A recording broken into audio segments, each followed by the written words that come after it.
मैं बोलना।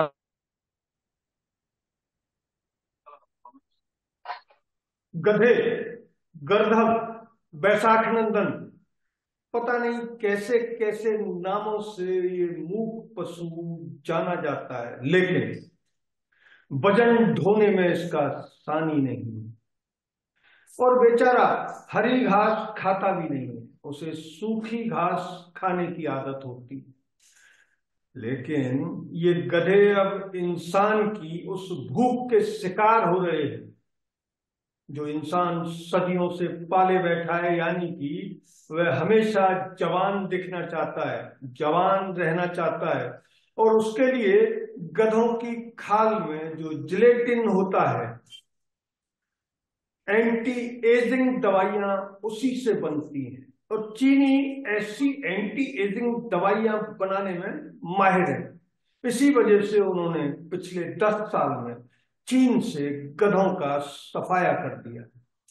लेकिन ये दवाओं के निर्माण के लिए उन्होंने अब गधों की चोरी शुरू करवा दी। वे अफ्रीकी देशों से गधे चोरी करवा रहे हैं और पाकिस्तान से जबरिया गधों की तस्करी करवा रहे हैं। दूसरे शब्दों में कहें तो पाकिस्तान के गधे सबसे ज्यादा मुसीबत में हैं, क्योंकि चीन पाकिस्तानी गधों को ज्यादा पसंद कर रहा है। हाँ, ये जरूर है कि इंडियन गधे उसकी पसंद की सूची में सबसे नीचे है। इस वजह से भारत में गधे अभी तक सुरक्षित है। इस मुद्दे पर बात करने के लिए हमारे साथ हैं पत्रकार सुनील चतुर्वेदी। वे कई दशकों से हेल्थ की रिपोर्टिंग कर रहे हैं और दवा बनाने वालों और दवाइयों के असर से अच्छी तरह वाकिफ हैं। तो सुनील चतुर्वेदी स्क्रीन पर मौजूद हैं। हम पहला सवाल उन्हीं से करते हैं कि इंसान की हमेशा जवान दिखने की चाहत गधों पर भारी पड़ रही है। क्या भारत के गधे भी इसके शिकार होंगे? सुनील जी। देखो, जहां तक आप चाइना की बात कर रहे हैं कि चाइना को इस दवा को बनाने में सिद्ध हस्त माहिर हैं, मतलब वो लोग। तो जहां तक उपलब्धता का सवाल है, तो चाइना को इस समय जिस तरह की राजनीतिक और भौगोलिक परिस्थितियां हैं, उसमें पाकिस्तान के गधे आसानी से उपलब्ध होने की संभावना रहती है, इसलिए वो पाकिस्तान के गधों को पसंद कर रहे हैं। जहां तक भारत का सवाल है, तो भारत का जो चाइना बॉर्डर इलाका है उसको छोड़ दें, तो बाकी स्थानों से उसको भारतीय गधे इस काम के लिए उपलब्ध हो सकें, इसमें मुश्किल काम है, इसलिए वो भारत के गधे आप सुरक्षित मान सकते हैं। लेकिन जहां तक दवाई का सवाल है, तो दवाई में कई तरह के प्रश्न चिन्ह इस पर लग सकते हैं। एक तो ये अपने आप में स्थापित नहीं है। ये मानना है कि गधों की खाल में या चर्बी में जिलेटिन नाम की जो मिलता है, उससे ये दवाइयां बना रहे हैं। इसको प्रूव करने के लिए या किस तरह का वाकई में इस तरह की कोई चीज है, इस पे हाल में सवालिया निशान मेरा मेरा ऐसा मानना। लेकिन ब्रिटेन में एक डंकी सेंचुरी है, उसने एक रिपोर्ट हाल में प्रकाशित की है सुनील जी। और उसी ने चीन में गधों की बेरहमी से की जा रही हत्या की ओर पूरी दुनिया का ध्यान खींचा है। आखिर गधा जैसा जानवर जिसे भारत में बहुत हिकारत की नजर से देखा जाता है, उन हालात में ब्रिटेन की डंकी सेंचुरी की इस रिपोर्ट को भारत के गधों के हिसाब से कैसे देखा जाए? क्या भारत में भी एंटी एजिंग दवाइयां बनाने के लिए गधों का इस्तेमाल होता है? नहीं, भारत में एंटी एजिंग दवाइयां बहुत वर्षों से बन रही हैं। विशेष तौर पे यूनानी पैथी में इस तरह की दवाइयां उपलब्ध हैं। आयुर्वेद में भी बहुत सारी एंटी एजिंग दवाइयां हैं जिनको इस्तेमाल किया जाता है। नेचुरोपैथी में तो विशेष तौर पर इस तरह की चीजें कई साधन हैं नेचुरोपैथी में जो कि एंटी एजिंग में परफेक्टली काम करते हैं। लेकिन जहाँ तक इस मूक प्राणी की जो आप बात कर रहे हैं, इसको लेकर के एंटी एजिंग की दवाई बनाने का मामला अभी तक तो हमारी नजर में नहीं है।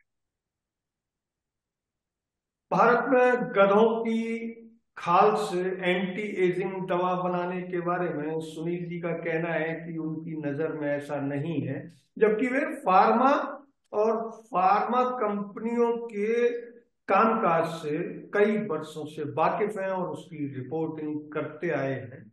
लेकिन ये कहा जा सकता है कि जब चीन में 59 लाख से ज्यादा गधों को पिछले 10 साल में कत्ल कर दिया गया, तो भारत में गधों पर संकट क्यों नहीं माना जाए? क्योंकि पाकिस्तानी गधे चुराए जा रहे हैं, पाकिस्तान के चोर उनको चुराते हैं और तस्करी के जरिए चीन भेजते हैं। तो भारत में गधों की चोरी आम है।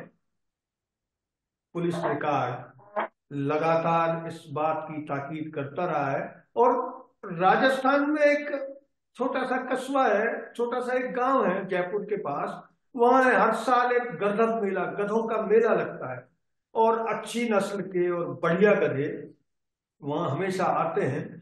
और हमने वहां गधों को लाने वाले कुछ लोगों से बात की तो उन्होंने इससे बिल्कुल अनभिज्ञता जाहिर की कि भारत के गधे या उनके गधों पर चोरों की कोई नजर है।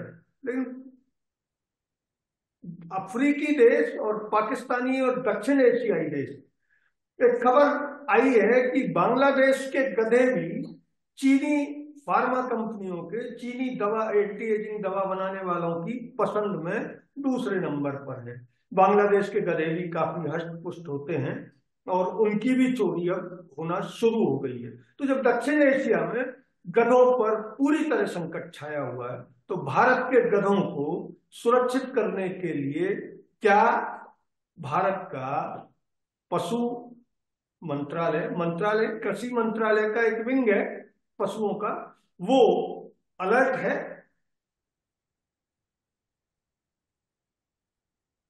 सुनील। नहीं, ये तो ये ये स्थिति तो तब आएगी तब इस बारे में कोई तथ्यात्मक जानकारी सरकार के सामने आए कि इस तरह की चीजें हो रही हैं। क्योंकि दवाओं के मामले में जहाँ तक समझा जाता है कि हर दवा को बाजार में लाने से पहले उस पर कई तरह के जानवरों पे उनका प्रयोग होता है।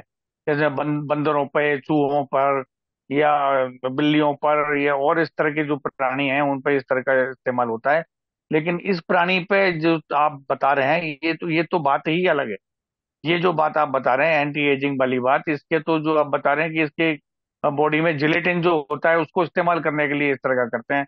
और ये केवल आप जो जो चाइना या जो दूसरे अफ्रीकी देशों की आप बात कर रहे हैं उनमें अभी इस तरह का होगा, लेकिन भारत में अभी तक इस तरह की कोई चीज नहीं है जिस पर कि सरकार को इस स्तर पर जाकर के सोचना पड़े, जहां तक मैं समझ। तो चर्चा का लब्बो-लुभाव ये निकला कि भारत के गधे अभी सुरक्षित हैं। मजाक में भारत में पॉलिटिशियंस को भी गधों की संज्ञा से कई बार नवाजा जाता है। भारत के बहुत सारे नेता एक दूसरे को गधे की संज्ञा देते रहे हैं, गधे का नाम देते रहे हैं। तो फिर गधे, भारत के गधे अभी सुरक्षित हैं, इसलिए भारत में गधों को पालने वाले लोग भी अभी निश्चिंत हैं। अगर ये वीडियो आपको अच्छा लगा तो इसे लाइक करें, शेयर करें और चैनल को सब्सक्राइब जरूर करें। धन्यवाद। जय हिंद।